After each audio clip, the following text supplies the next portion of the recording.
I'm audible? Yes. Yes, ma'am. So I'm going to give a brief introduction to Mr. Talwar. Today we have with us a cyber expert. He's a law expert in cybercrime. Advocate Abhinav Gaurang Talwar, who has immense knowledge in the field of cyber law. Sir specializes in cyber law and security law, and his core areas of interest are civil, criminal, matrimonial, and negotiable instrument law, and has been accredited with numerous publications. Mr. Talwar post-graduated in cyber law and cyber security laws from NLU Jodhpur, and he has also served as an assistant professor for law at Asian College of Law.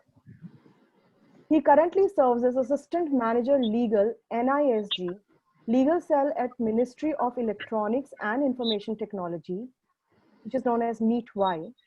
He has worked as legal advisor in various societies. Mr. Talwar has also worked as a team head, legal, for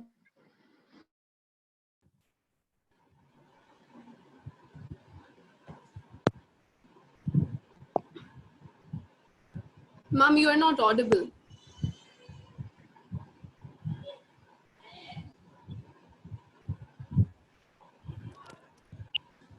Hello, am I audible now? Yes, ma'am. So where did I leave?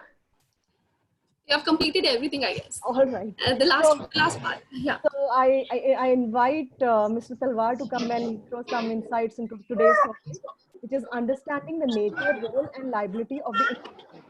Over to you, Mr. Talwar. A warm good afternoon to everyone. Myself, Anubhav Talwar, as man has already introduced me, but I would like to make one thing very clear. Am I audible? Yes, sir, you are audible. Sorry to interrupt you. In between, I request each participants to kindly switch off their videos as well as their audio so that we can understand the lecture in better way. So kindly do that, please. Yes, sir, you may continue. So first thing first, I would like to make a note that today I will be speaking in my personal capacity and nothing is to be linked with my team.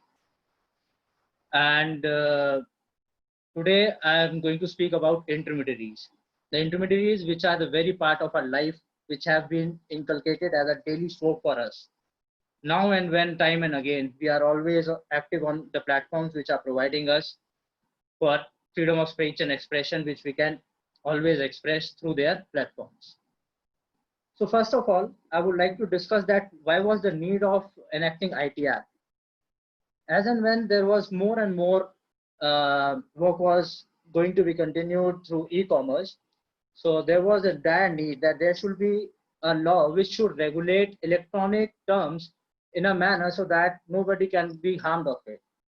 So General Assembly of UN in 1997 by a resolution 30th January 1997 adopted a united model law on electronic commerce and also advised all the signatory countries that they should also considerably favorably consider that if they are going to enact a new law related to IT or going to make changes in their existing laws, there shall be a uniformity so that electronic records can be authenticated and legalized. So giving respect to this resolution only, India enacted IT Act so that there can be a legal recognition to electronic records and there can be filing of e-documents with the government and perhaps also for the amendment of IPC, Evidence Act, Bankers Evidence Act and RBI Act. Now, if we have to understand the term intermediary, there are certain definitions which we should be knowing about. First of all, what is electronic record?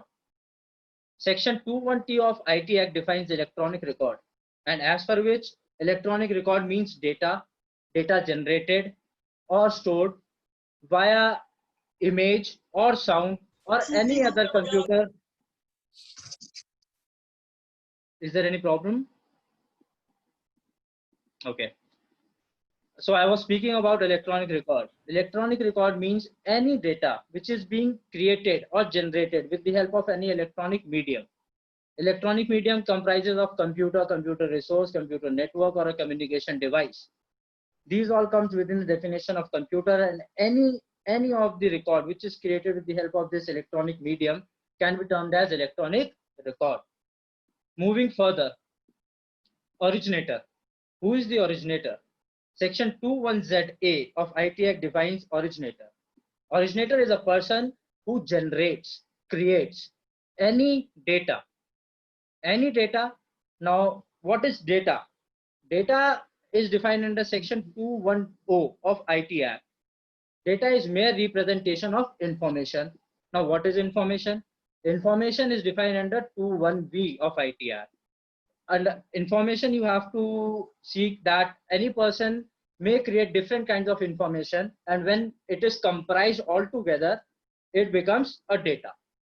Information like on our Facebook page, we like certain celebrities, we like a particular music, we like a particular place, we like particular food, we like certain people, and all together when this information is processed, it becomes data. So originator is a person who creates data, and it does not include intermediary. Moving further, section 21B defines addressee. Now, what is addressee? Addressee is a person who is intended by the originator to whom a particular electronic record, information, or data is to be received. Moving further, till here, I think I'm very clear that what is electronic record, who is an originator, and who is an addressee. Now, coming to the section 21W, the main topic on which today we are going to have a word on is intermediary. It is defined under section 21W of IT Act. Now, related to any electronic record, any person, make a note, any person who on behalf of any other person receives, stores, send, transmit that particular electronic record or provides any kind of services related to that electronic record can be termed as an intermediary. Now, intermediary is not a new phenomenon known to humankind. If you go back to the ancient era, there were some messengers. In Hindi, you may call them doot. When a particular person, you may say a king, has to give his message to another king or to any person, anybody else, he may use his messenger, doot, to take that particular message and give it to that other person. Then the post offices have been doing the same thing. They have been acting as an intermediary. We used to write postcards. We used to give our greetings. We used to give our letters to the person intended so with the help of post offices. Now this work has been done by these technological giants. I may call them technological giants because they are huge and providing us a lot of facilities in today's era. So this is the intermediary.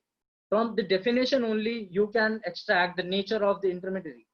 Intermediary is any person who is acting as a platform, providing you a space where you can share your thoughts, expression, and you can easily communicate to another person with the help of that platform. So I think that I might be clear till here that what is an intermediary. Now moving further, Chapter 12 of IT Act, it deals with the exemption where intermediaries cannot be held liable. Under section 79, subsection 1 says, notwithstanding anything contained in any law for the time being in force, but subject to subsection 2 and subject to subsection 3, no intermediary shall be liable for any third-party information, data, or communication link provided by or hosted by him. So it is very clear, if an intermediary is acting as a platform just to host or provide a space where different people can interact with different people at the same time, then they are not held liable for any of the communication made on their platform. But moving further, subsection 2 says that an intermediary shall not be liable if he is providing the facility to the extent where a platform is used for sharing information of third parties, for temporarily storing it, for sending it, or for transmitting it. And plus that an intermediary is not, first of all, initiating the communication, initiating the transmission. Secondly, the intermediary is not selecting the receiver of that transmission. Third, the intermediary is not selecting or modifying the करता. Is there any problem? Kindly switch off your mic, please. I request every one of you. So you may continue. Okay. So I was telling you that there are three conditions which has to be taken care by an intermediary for not being liable on their platform. First of all, they should not initiate the transmission. Second, they should not select the receiver of the transmission. Third, they should not select or modify the information so provided by that transmission. Now, taking an example, if we take the example of this Zoom application, it is an intermediary by its own nature. It is providing a platform where I, being an originator, whatever content I am delivering right now, I am an originator of that content. And all of you listening to me are addressee. I am addressing to you. Now, if Zoom application is just performing in a manner intermediary has to, they are not liable for any of the content which we are right now dealing in. But what in case Zoom initiates the transmission on its own without taking help of the human intervention? Then Zoom will be applicable and it can be termed and it can be made liable under liability. What if Zoom select a receiver? Supposedly you are the addressee and you are the receiver of this content, but somehow Zoom makes certain changes and the receiver of this content is someone else who is not intended to receive it. Now Zoom can be made liable. Thirdly, if Zoom modifies the content of this information and then transmit it, supposedly I'm dealing in certain other things and Zoom is performing and delivering it in another manner, then Zoom is liable. So it should be made very clear that these three things is a basic gist under which intermediary cannot be made liable. Moving further, section 79 2C, it says that intermediaries has to be under providing due diligence and following certain guidelines which central government may and time and again be imposing and introducing. We will be discussing it due diligence further in intermediary guideline rules 2011. Moving further, I would like to discuss section 79.3. Section 79.3 says that intermediary shall be liable if intermediary conspires, abates, aids, or induce by promise or by threat or otherwise any unlawful activity on their platform. Then intermediary shall be liable for that particular incident, whatever offense is going to be happened due to that particular conspiracy, abating, aid, or inducement, irrespective whether by threat or by promise or otherwise. Section 79.3b says intermediary shall be liable if, upon receiving actual knowledge or being notified by the appropriate government or its agency, central government or its agency, that the platform of intermediary is being used for disseminating any unlawful activity.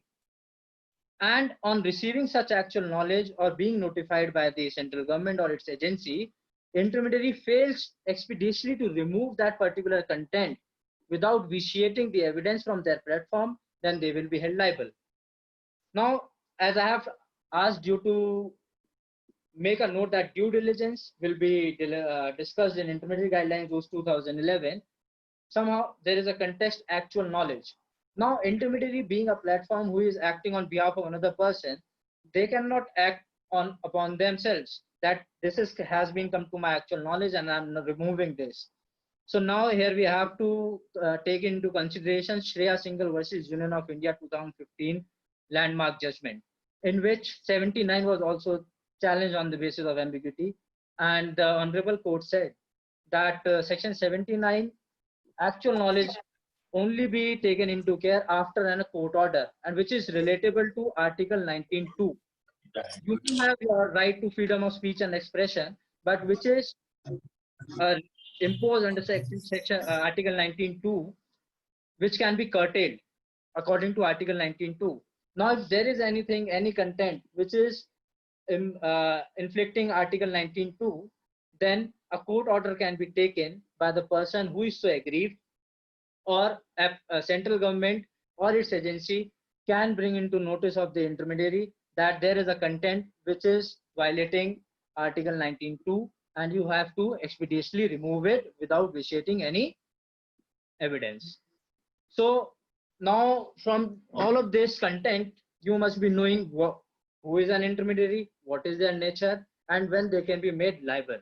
They can only be made liable under section 79(2) and 3 if the conditions precedent have not been followed by the intermediary. Moving further, section 79(2)(c) provides that there shall be a due diligence which is to be taken care by an intermediary platform. Reading with section 87(2)(zg), central government has enacted Intermediary Guideline Rules 2011, which deliberately asks intermediary to follow certain due diligence. Intermediary Rules Guidelines Rules 2011, Rule 3.2 provides for the due diligence which is to be taken care by an intermediary. Now, intermediary is under obligation to publish on its website terms and conditions, privacy policy, user agreement.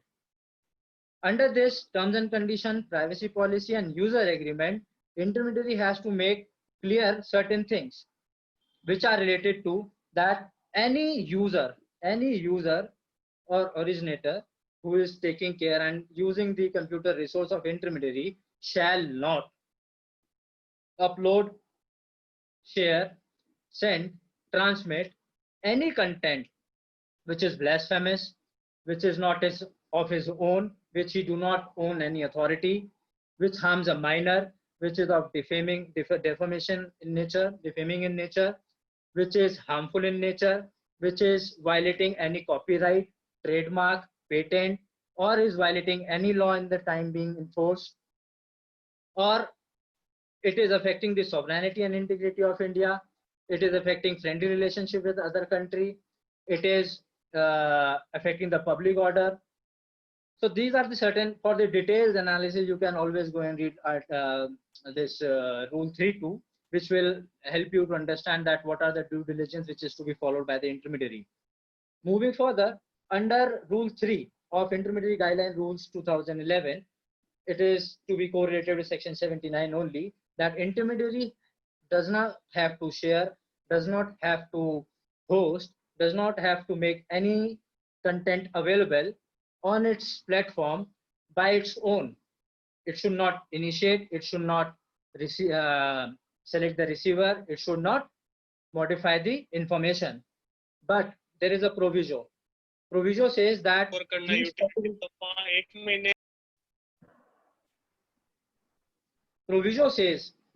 there are certain two provisos which says that when a particular act of an intermediary will not be equal to sharing or hosting a particular content.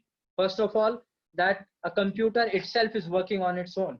No human editorial intervention took place. For an example, if we create a mail and we do not shoot it, it automatically saves into draft.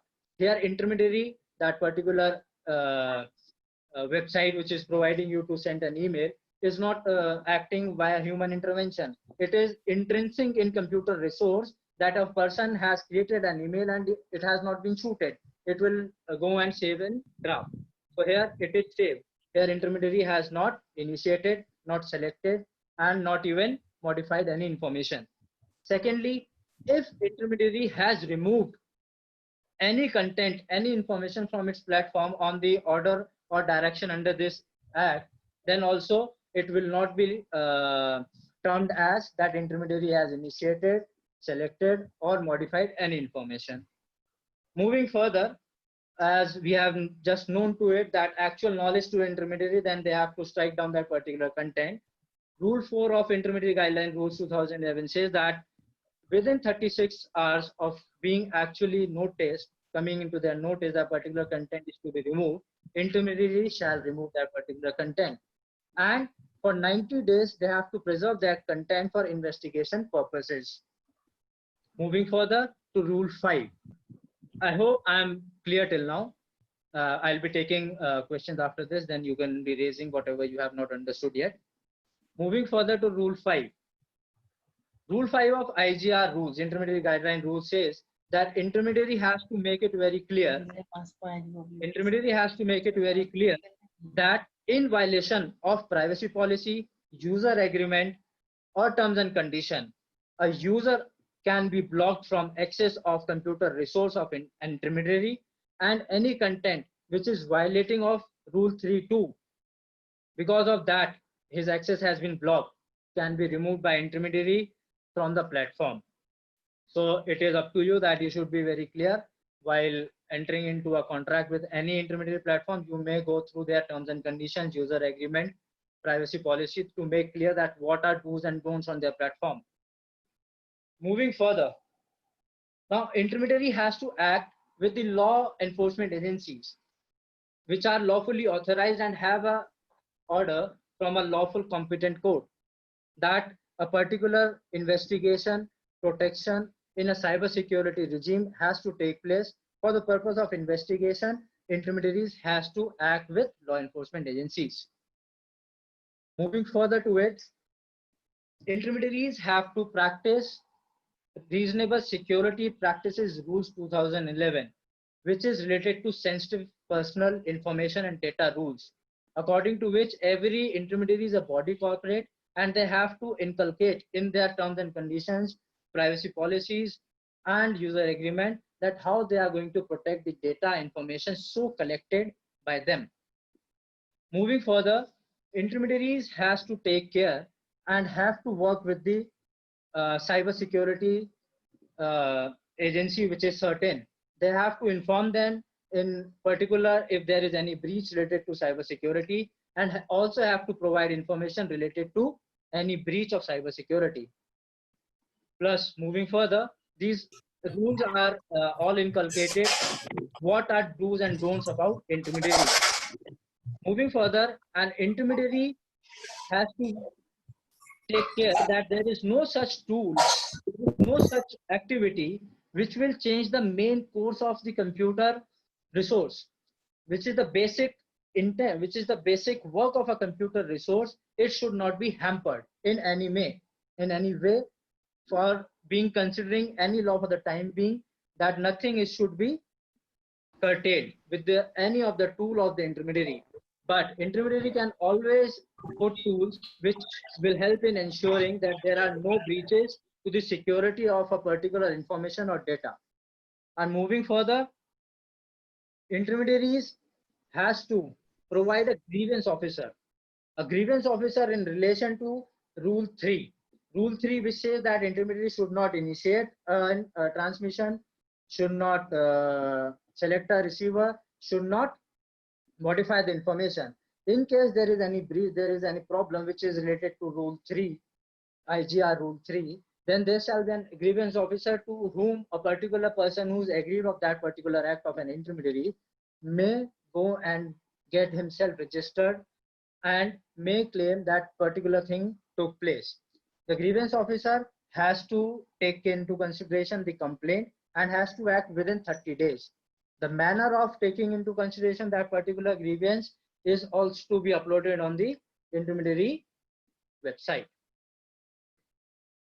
Not last but not the least, there is one thing more. Under section 72A of IT Act, intermediaries can also be made liable for breach of lawful contract. It is a provision which provides for penalty up to imprisonment of 3 years and fine up to 1 lakh rupees.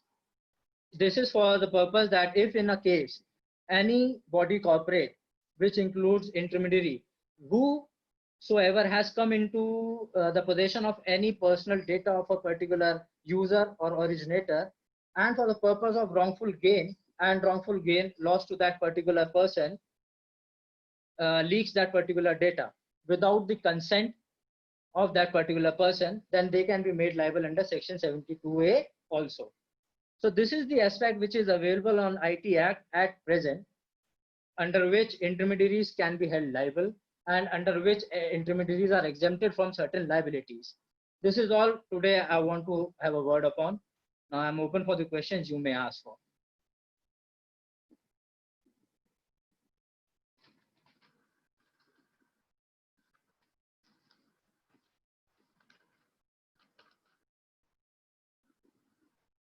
I'm not able to hear anyone. Zoya ma'am, Kriti. Yeah, I'll be taking the questions. So there are a couple of questions, and I request people to kindly post more. I'll, yeah, so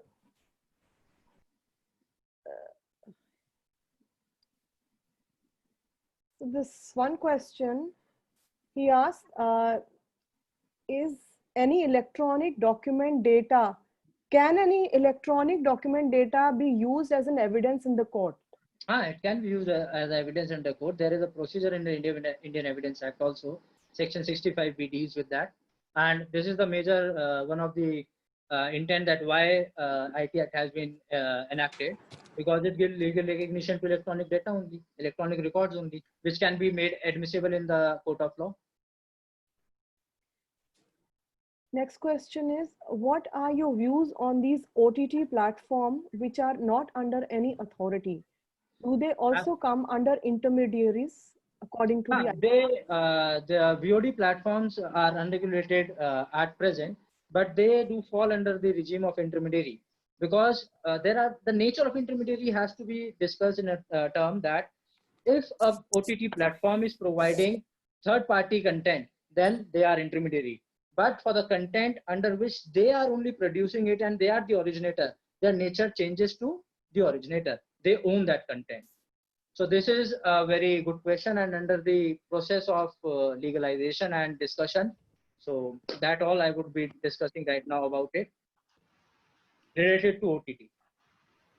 The next question is from Kiran Yadav. Yes. What is the scope of cyber law for law students who want to enter into cyber field? Can you please give us some tips related to this? Now, as you can see that cyber regime has taken a new shape. Now it is a new era. IT Act cannot be overruled and cannot be seen as a sui generis law, because now time and again IT Act is to be related with every physical law. IT Act has made certain amendments to IPC, Indian Evidence Act, and is continuing to make changes in certain more laws, because no law can be seen without IT. Nowadays, technology has taken a shape which has inculcated in our own life daily need. So cyber regime and cyber law is a very good scope for the future prospective lawyers. And I must say that a person having a technological background, it is a blessing for them. If they will learn the cyber law, then they can do wonders in this. And India surely needs such kind of advocates in this. So this is all we have for today. Is there anybody else? Yes, there's another question, sir. Is there any legal provision in IT Act in case intermediaries violate someone's privacy? This what I was telling you, privacy. If data has been breached, if they have breached your privacy, then 72A, and perhaps they can be made liable under 79(2)(c), 2 and 3, both. That's it, sir. Anubhav, can I take the question, please? Yeah, sure. Yeah, my question is that most of the time, okay, all right, the breaches are there. The problem comes with the persons that where to report these breaches.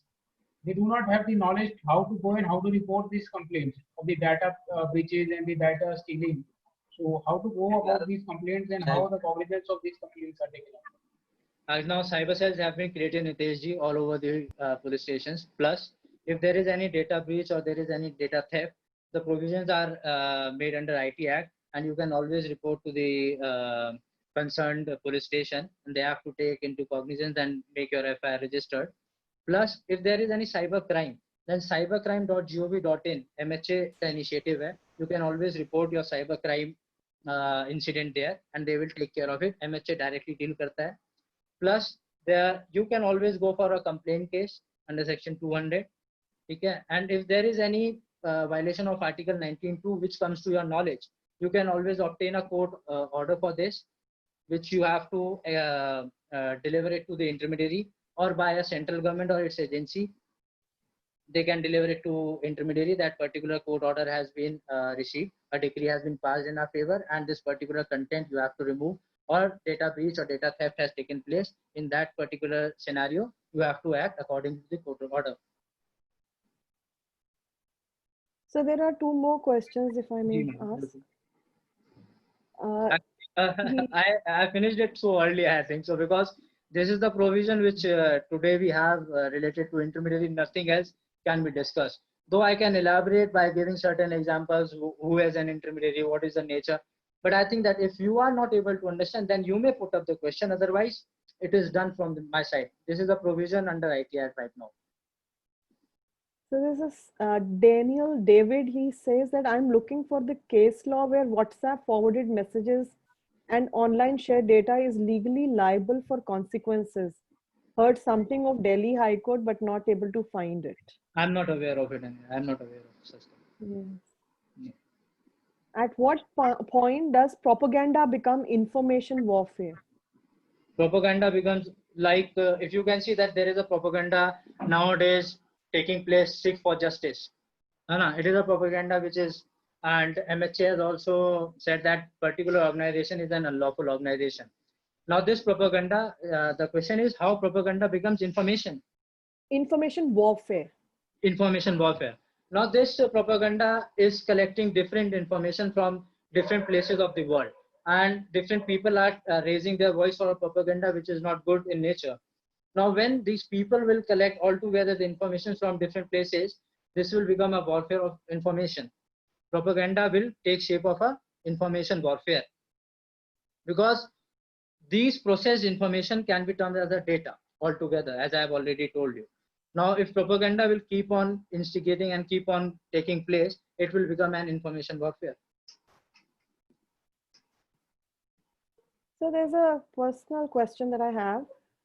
There is this section we all know of, section 65B.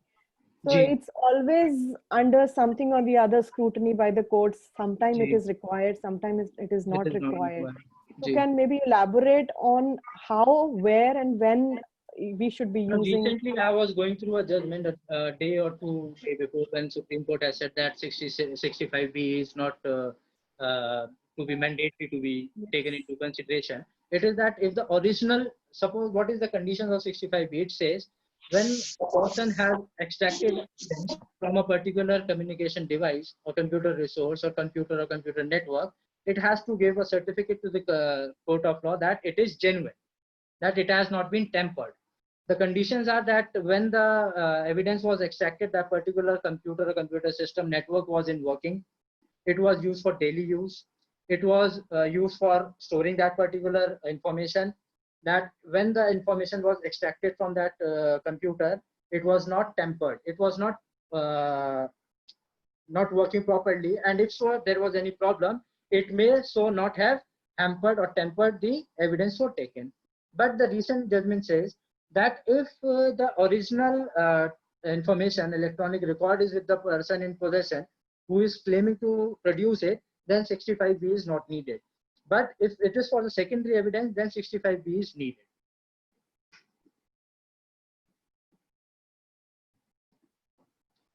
Zoya ma'am, you are not audible. So we have a couple of more questions. Ji ma'am, bilkul. Will cybercrime in the coming years affect hacker attacks aimed at technology devices of the Internet of Things? Cybercrime is affecting us already, not in coming times. Cybercrime is there in our universe, prevailing and flourishing. So it is time that we should take into consideration and read about cybercrimes and how they are affecting our lives. So how effective is our cyber security strategy at addressing business risks? Our cyber security is, I would say, it's moderate, and it is competent enough to deal with certain things, because we are proactively having certain agencies which are taking into care that if there is any cyber breach, like certain IOC of MHA, they are taking care of these security breaches. They are good. They are doing well.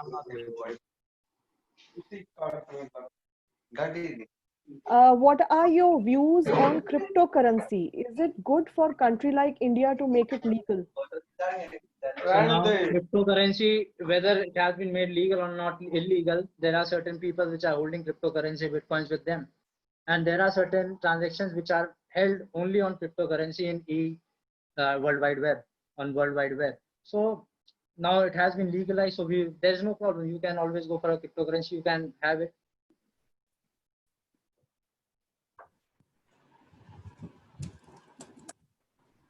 This was Kriti Khokar's question. Kriti, if you want to ask in person, if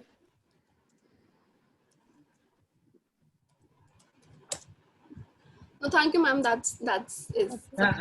I would like to make a note that if you want me to explain certain things again, or if anything which any of you are not able to understand, you may please ask me to do so, and that's not a problem. We have plenty of time. yes.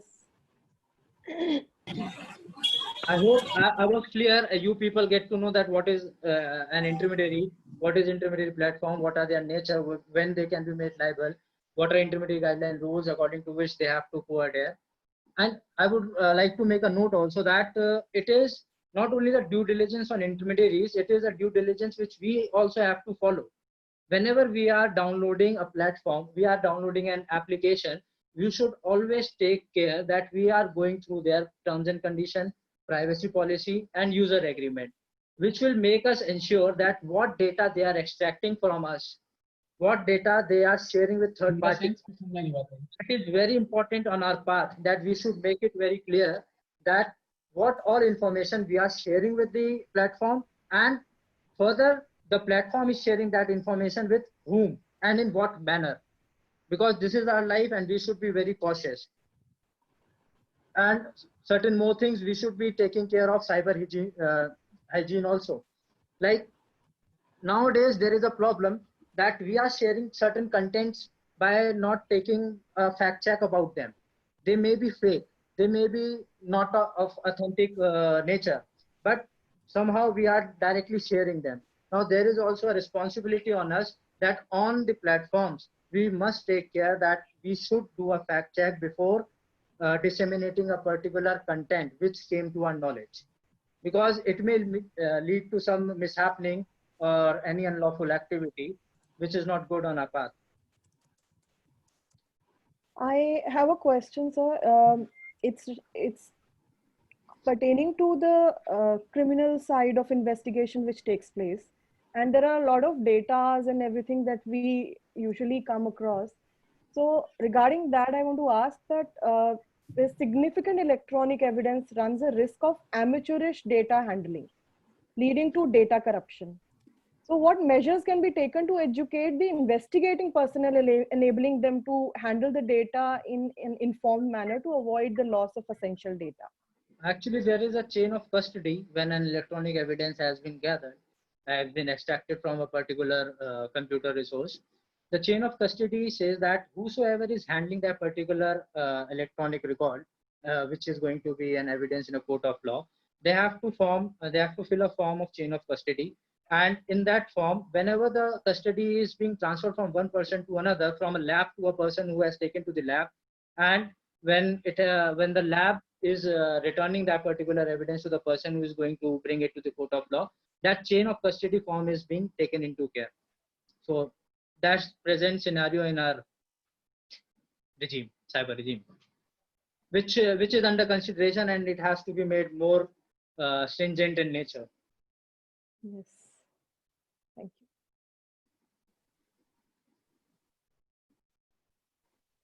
What are the, there's another question. What are the criminological effects of cybercrime? What are criminological effects of cybercrime? I would like to make certain things easy for you. That the platform I was talking about, it was an intermediary. Now, this platform can be used for various cyber crimes. For an example, identity theft. For an example, cheating by personation, extortion, pornographic content, obscene content, and so on. So this platform is very vulnerable in nature. So we have to take care that while using these platforms, we are ensuring that all these cyber crimes do not take place.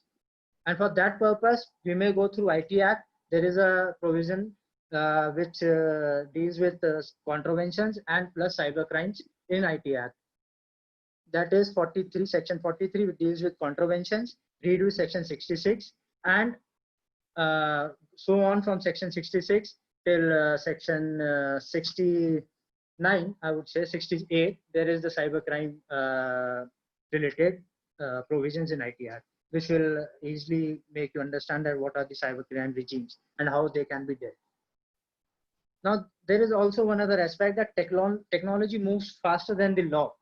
Now, if we are known to a particular cybercrime, and if there is a law in relation to that, and which is curtailing that particular crime, technology can always overcome with that, and within few seconds, a new crime can always be evolved. So it is very vulnerable in nature. We have to act very vigilantly, and it can only be done if we are aware of this particular World Wide Web.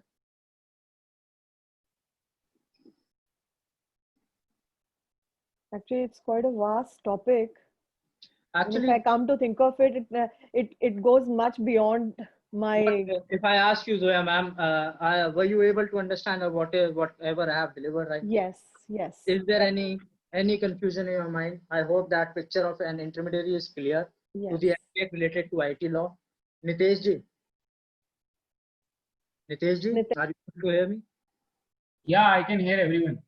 So, sir, do you have any query? Are you satisfied? What you have learned? No, right it's now? it's not about my satisfaction. It's more about our Actually, viewers' I cannot ask satisfaction. people. You may, Kriti may ask if there is certain Yeah, question. Kriti, kindly float and say and ask the viewers if they are willing. They can ask any question and on any topic with regard to this intermediary. If they have not have clarified or they have any doubt, they may come up and the speaker is ready to deliberate in and tell them what are the.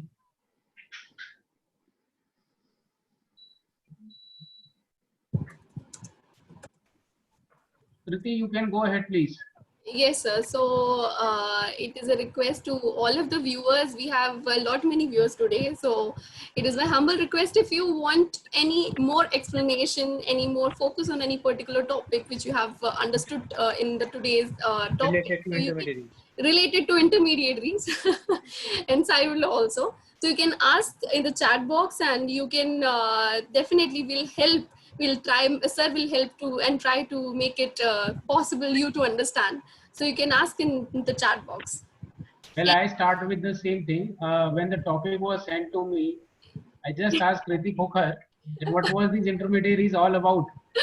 Yeah. So I never understood the topic.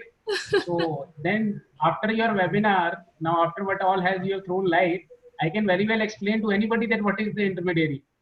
Thanks a lot, sir. That means a lot. Yeah. So actually, I was myself not clear about the topic, what I have to say about the others, but now Sir, we have understood it well. Going in another sense, intermediary prevails changed the Salman Khan movie also. That pigeon in his movie, Maine Pyar Kiya, has acted as an intermediary. And the same, that can be said in a layman language. If nobody can understand, a person, agency, or a body corporate acting on behalf of another person to transmit, send, receive, store any electronic record is an intermediary. And they can only be held liable if they are transmitting they are initiating the transmission. Secondly, if they are selecting the receiver. Thirdly, if they are selecting or modifying the information so contained in transmission.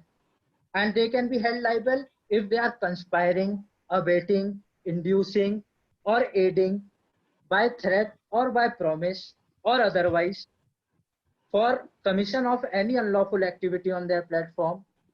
They can be made liable when, upon being actually notified or coming to their actual knowledge that a particular content is creating unlawful activity on their platform, and they fail to remove it, disable it expeditiously without vitiating the evidence, they can be made liable. For an example, if we take in ancient era, a king has said to his messenger that kindly take this words, written letter to a particular second king, and in a way he creates a delusion to that particular message. He alters, he edits that particular message. So now the very intent of that message has been destroyed. Now the originator, that particular A king, his intent, what he has delivered in that message has ended. Now here that particular person, that messenger acting as an intermediary, has become an originator of that content. Now he can be made liable.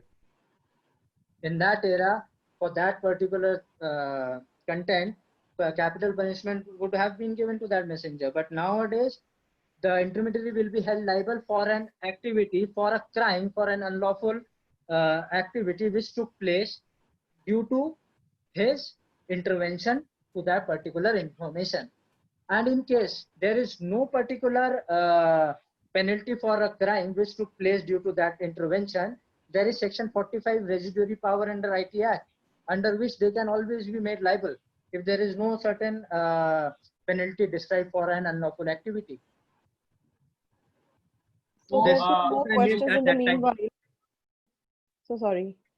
No Two problem, more ma'am. questions in the meanwhile which has come. Hmm. One is by Shehnaz Laskar. She asks, what are the main determinants of the process of integrated cyber risk management and information security on the internet? I could not get you that. What I'll prospects? repeat. What are the main determinants of the process of integrated cyber risk management and information security on the internet? Now, Integrate- information security on the internet, and what are the major reasons for how the breach take place is that we keep on surfing and we keep on visiting those sites which are not reliable. We should always take into consideration, we should always take care that the security and safety of ourselves on World Wide Web is in our hand, first of all, because anonymity is a lot on World Wide Web. So you have to take care that you are not visiting any external links as and when, unless and until there is a reliable source on which you can rely and take into consideration that I should visit. Your safety is in your hand on World Wide Web at the very prima facie incident. Then the law enforcement agencies and the act came into picture once the crime take place. So it is a better saying that prevention is better than cure. So you should always be vigilant about what you are doing on World Wide Web. Your data, your information, your personal activity, it all should be taken care by you at the first primary glance. You are absolutely right. And above, in adding to this, I must say the line which you have just said, we had a webinar past in the series of the webinars being conducted by us. Justice Sanjeev Sachdeva of the Honorable High Court, who is sitting there, he has also, being very friendly with the technology. So he also stated the very same line that whatever you do on this net, your phone, your interventions, you are being traced everywhere. He even showed us an example that if you carry 4 to 500 mobile in some yard or something and you put it on some road, that road would be shown by the Google as a trafficking road. But otherwise, if you will physically go there, there would be no traffic. So it's the mobiles which they catch it. It's the mobiles data which they collected and they get it. So therefore, we should be more careful while doing any activity over here. That's perfectly the same line on which you are also saying. And one more thing I want to ask from you, as you said, intermediary. So even if when Google or any other site on which we have made the emails, so if we send one email to some another person, while the host site, they become the intermediary, as you just said. And if in that means search engines are intermediaries, sir. Search engines are intermediaries. No, I'm on email. I'm on email. If I send a email is also an intermediary. They are not initiating the transmission. So no, what I'm saying, if I have made some data and that data does not go in the same form in which I have sent, so does that the email company whosoever is taking it that to the sender, will that be liable for that? They will be made liable only if there is an intervention by that particular platform. That will be the matter of fact. They have to prove in the court of law that that particular transmission is control free from their side. Then only they won't be held liable. Otherwise, they will be held liable. So now Mr. Anubhav will realize that we have now understood the concept. Sir, even though right now you are an intermediary. Yeah, I know. Mera and associates are intermediary right now. You are providing a platform where I am an originator, I am delivering and addressing these students and other, my colleagues are listening to this particular lecture. They are acting as an addressee and you are intermediary. In case you curtail or you intervene into this or you make certain changes, you do certain things, then you can also be made liable. So there are a couple of more questions in this. I think Sure. viewers. Before that, I would like to say that how the vulnerability is taking place. Recently, I was reading there was a person who get into a contact with a female on WhatsApp by any chance. That particular girl asked him that kindly come and have a video chat with me, and she asked her to remove her clothes, his clothes. He said that why should I do that? She said that if you'll do that, I will also do, and we'll have a good chat. Particularly, that boy did so, and her screenshots, her photographs, his photographs were taken, and on that side there was no girl. Within 2 or 3 days, a phone call came to him, and he was asked for extortion. He has to pay. This is a recent case, and there are a number of cases which are taking place. This is how vulnerable this platform is. We do not know to whom we are interacting. We should always be very precautious, taking care that we should not act in a manner which will lead us to something bad in our life. We should always be vigilant in this World Wide Web. Ji, ma'am. Sir, Aditya Avasthi asks, as artificial intelligence is around the corner to revolutionize judiciary's work, what will be the major safeguards needed to protect important evidences of various cases in the light of IT Act? And what will be the major amendments required for IT Act to make cyberspace much safer place for future generations? I would like, if you have certain suggestions in this regard, you may send it to me. I would take into consideration and we'll try to put it to above level, because at present, artificial intelligence has not been taken care of under IT Act. There is no certain regime which is dealing with it. Provision, though it is under the World Wide Web and it has to be taken care by IT Act only. Time and again, it will be taken care. At present, artificial intelligence is to be taken into consideration. If you have a good suggestion, do mail me. Pranay Divedi asks, recently several celebrity Twitter handles were hacked and a post was made asking for Bitcoin donations. And in response to it, Twitter issued a statement saying that some special employees have the power to access any account and they were the point of information leak. Doesn't that prove that Twitter has given certain power to its particular employees that compromises the right to privacy of its users? Actually, basically, there is, I think, only 8 accounts which were also not verified accounts which were hacked. Twitter officials had just made it public. And for that purpose, this is the very nature of technology. It is vulnerable. It is not that those employees have not taken initiative, have not taken care that it should not be breached. This is a hacker or a person with more having technological feasible intelligence can always attack and acquire their position into other computers resources. So this is the vulnerability, and time and again, cyber security is evolving and taking care that how they can handle these kinds of breaches. It can happen with anyone. So another question is by Jyotirmoy Hazarika. Ji. Creating fake news or rumors and promoting them is usually punishable under the IPC 124A, 153A, 153B, 295A, 500, and 505. Now the question is, in addition to these, and what kind of punishments can be given? Now, the provisions she has taken into consideration, they're related to hate speech and sedition and against the crime against the state. And particularly that I was just discussing before, that whatever we are sharing, we should be checking it.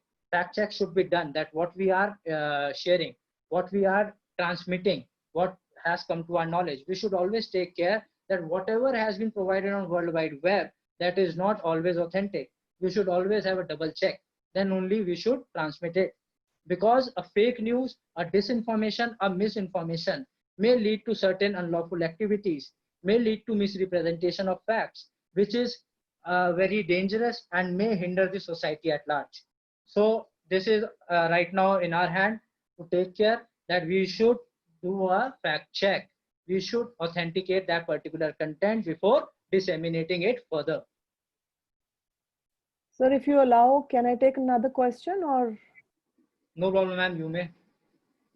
Daniel David again asks, sir, if we may take example of neighborhood countries sending their robot in image of pigeon, we have some, we have somewhere shown in recent movie sending to Pakistan. So if this is caught, is this liable? I could not understand Some, what some the content. some robot in the image of pigeon or something he's talking about. Neighborhood countries sending their robot in image of pigeon. I think what he means is that something, some those drones or something in the image of pigeon. He's talking about Uri. He's talking about Uri. Uri. Surveillance Some or movie, espionage. He's talking some about espionage or surveillance. So that will be taken care by the laws which has been enacted in that regard. Yes. Listen, there is a provision of appropriate government. They have to take care which the particular law, which the particular offense is taking care, which is taken into consideration, which has taken place, which falls under a particular act. That act may always be taken into consideration and can penalize the person accordingly. That's it. Charges Sir. can be framed under that act only. Okay. Thank you IT so Act much. has to be read with physical laws. Physical laws has to be read with IT Act. That doesn't mean that a particular offense has taken place on World Wide Web. It cannot be dealt by physical laws also. You may frame charge, you may put it, that's up to court, whether to take into consideration or not. Framing of charge that court will take into consideration. You may always put. That's all. That's all, sir. With the questions. Thank you so much. Thank you. Thanks to all. So I would like Mr. Nitesh to. Yes, now I would request our moderator Priti Khokar to kindly conclude today's webinar formally and kindly thank our today's speaker, Mr. Anubhav Talwar. Thank you so much, sir. Thank you so much, sir, for making all the efforts and enlighten our young lawyers and students and explaining them one of the most important topics in such a lucid manner. We look forward for more insightful sessions from you once again. And thank you so much for making, for taking out your valuable time and have a great day ahead, sir. Thank you so much. Thank you, Nitesh ji. Take care, ma'am. Thank you, Anubhav ji. You have made the topic so simple. It was very nice hearing you. And it was very informative and insightful for all of us. It was a new topic for all of us. We were thinking only on the lines of cyber law, but not. This is not cyber law. This is intermediaries, which are much more than in that. We can plan so that if I would be able to, and I'll be happy to, more than happy to join your platform again and deliver such kind of lecture again. We'll surely contact you soon, sir. Thank you so much. Thank you, sir. I'll take it. Okay.